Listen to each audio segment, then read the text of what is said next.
Hello and good morning to all of you. प्यारे बच्चों, आज हम क्लास 12 के सब्जेक्ट हिस्ट्री का लेसन नंबर 9 का क्विज करवाएंगे, शासक और इतिवृत्त। ये शासक कोई और नहीं बल्कि मुगल शासकों की बात चल रही है और उनसे संबंधित इतिवृत्त। इतिवृत्त क्या होता है? इतिहास लेखन, उनसे संबंधित जुड़ी हुई पुस्तकें और जो उनके समय में लिखा गया इतिहास है उसको अच्छे से आप लोगों ने पढ़ लिया होगा। आज हम क्विज करवा कर देखते हैं और इसमें सभी वे प्रश्न हमने इंक्लूड किए हैं जो पिछले कुछ सालों में आए हैं। साथ ही हम उनसे रिलेटेड और भी जानकारियां जानेंगे जो आने वाले सालों में आपकी बहुत हेल्प करने वाली हैं। तो इसीलिए बिना समय गवाए आइए बढ़ते हैं अपने टेस्ट की ओर। और हमारा पहला क्वेश्चन है, किस शासक ने गैर मुसलमानों पर पुनः जजिया कर लगाया? ऑप्शंस हैं हुमायूं, अकबर, शाहजहां, औरंगजेब। और हमारा समय शुरू होता है अब। और इसका सही आंसर है औरंगजेब।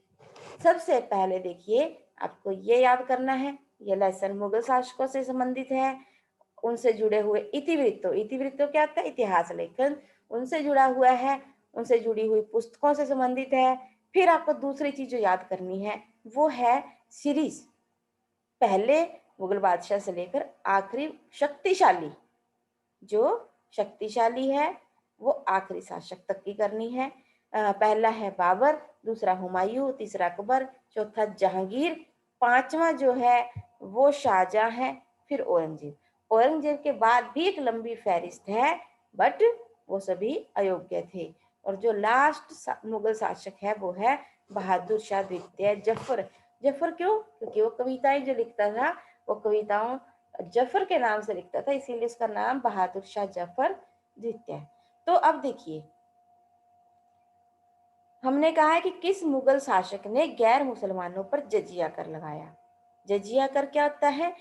जो भी मुगल शासकों के टाइम में इस्लाम धर्म को कबूल नहीं करता था और फिर भी उनके राज्य में जीवित रहना चाहता था, तो उन्हें एक कर या टैक्स देना पड़ता था और उस टैक्स को क्या कहा जाता था? जजिया। अकबर ने जजिया कर 1564 ईस्वी में समाप्त कर दिया।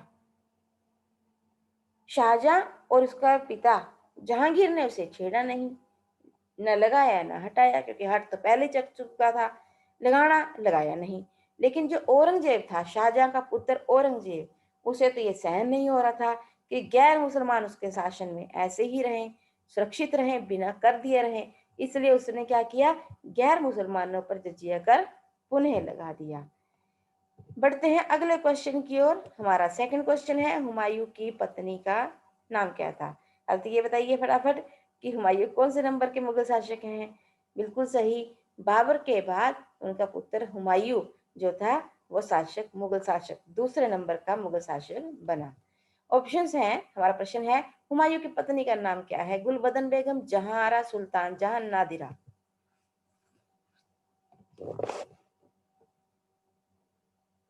और इसका सही आंसर है नादिरा। प्यारे बच्चों, वैसे तो मुगल शासकों की बहुत सारी पत्नियां होती थी, शायद इनका सभी की गिनती भी ना कर पाए हम इतिहास के अंदर, लेकिन नादिरा का वर्णन मिलता है।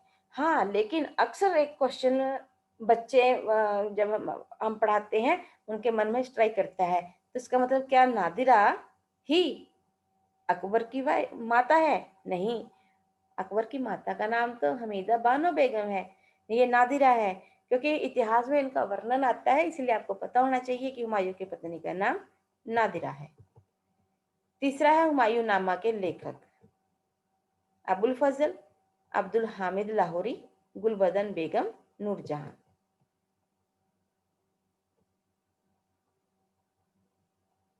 इसका सही आंसर है गुलबदन बेगम। मुगल काल में भी कुछ महिलाएं ऐसी मिल जाती हैं जिनका अपनी एक विशिष्ट पहचान थी, जिनमें से एक थी गुलबदन बेगम। कौन थी ये हुमायूं की बहन भी थी। और इन्होंने अपने पिता बाबर, हुमायूं के बारे में, और हुमायूं अपने भाई हुमायूं के बारे में एक विशेष ग्रंथ लिखा जो आज हमारे इतिहास के में मुगल शासकों की जानकारी का महत्वपूर्ण स्रोत है। और ये किसने लिखा? गुलबदन बेगम ने। फारसी भाषा के अंदर। फिर हमारा चौथा क्वेश्चन है, अकबरनामा कितने भागों में संकलित है? ऑप्शंस हैं 3, 4, 5, 6। वैसे मैं क्वेश्चन पहले भी डिस्कस कर चुकी हूँ पिछले टेस्ट में। इसका सही आंसर है 3। बिल्कुल याद कर लीजिए, अकबरनामा 3 भागों में और आईन अकबरी 5 भागों में संकलित है।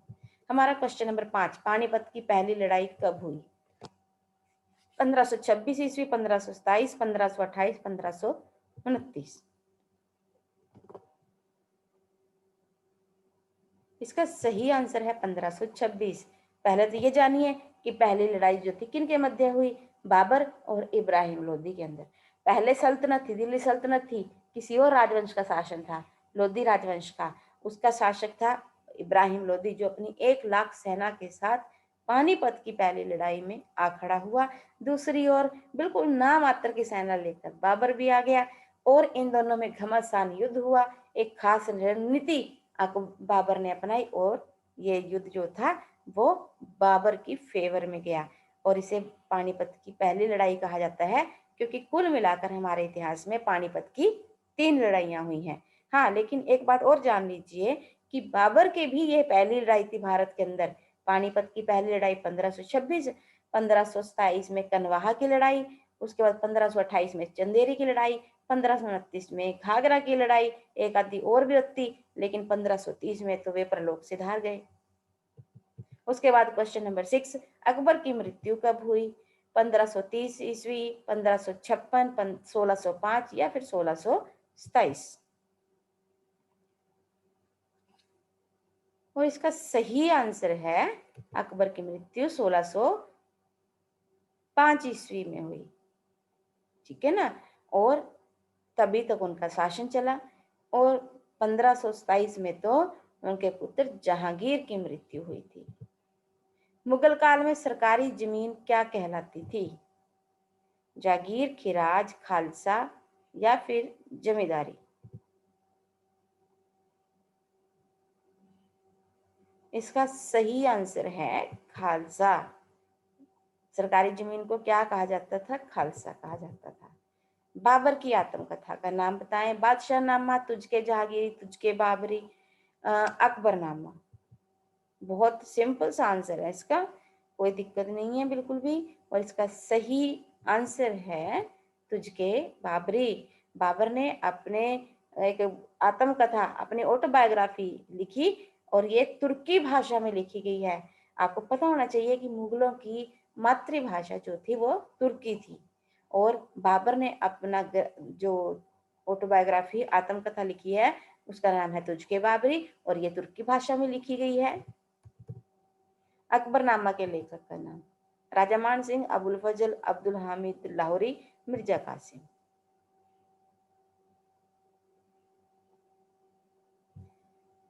और इसका सही आंसर है अबुल फजल। अकबरनामा का ही एक पार्ट है आईन अकबरी। पिछले टेस्ट में हमने आपको बहुत रटाया था कि आईन अकबरी अबुल फजल ने लिखी है, लेकिन देखिए जब अकबरनामा का पार्ट ही है आईन अकबरी, तो नेचुरली है कि अकबरनामा भी अबुल फजल ने ही लिखी है। अकबर के काल में कौन सी भाषा में लिखा गया अकबरनामा? भी फारसी भाषा में। अकबर के काल में भू राजस्व व्यवस्था किसने नियंत्रित की? राजा मान सिंह, राजा टोडरमल, अबुल फजल, बीरबल।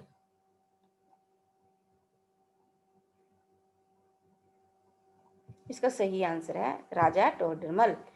अकबर के दरबार में बहुत ही योग्य व्यक्तियों का एक पूरा ग्रुप था, जिनमें से एक राजा टोडरमल थे और इन्होंने भूमि राजस्व से रिलेटेड ऐसी नीतियों को अपनाया कि अकबर के खजाने भी भरे रहे और प्रजा भी दुखी नहीं हुई।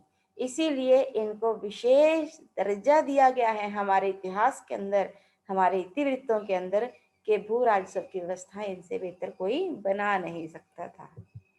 उसके बाद हमारा क्वेश्चन नंबर 11 है, अकबर का जन्म कब और कहाँ हुआ?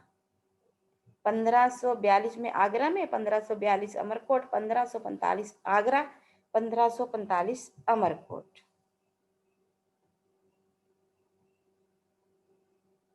और इसका सही आंसर है 1542। 15 अक्टूबर 1542 को अकबर का जन्म अमरकोट में हुआ।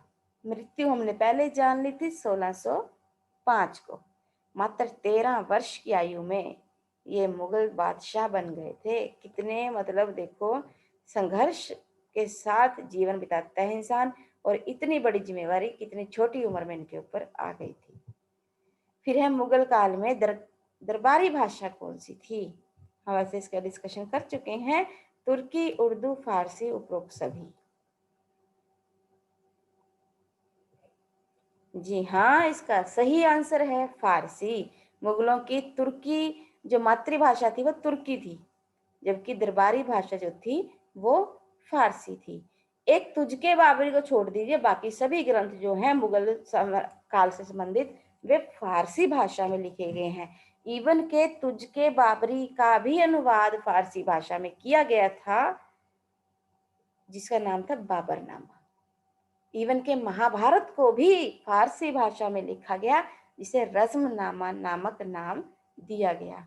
प्यारे बच्चों, ये लेसन बहुत बड़ा है, एक समंदर जैसा, बड़ी गहराई है इसमें। इसीलिए हमारा टेस्ट करने के बाद यदि आपको थोड़ी सी भी कमजोरी महसूस होती है कि नहीं मुझे अभी और पढ़ना है, तो निश्चित रूप से दोबारा से आप इससे रिलेटेड वीडियोस देखिए और ये जो एनसीईआरटी की बुक है वे पढ़िए, और हमेशा पढ़ते रहिए, प्रैक्टिस करते रहिए, क्योंकि ये हमारा जीवन जो है लर्निंग के लिए है। मेरे फादर साहब कहते हैं एवरी डे है something new to learn. So keep learning, keep practising, take care and have a nice day.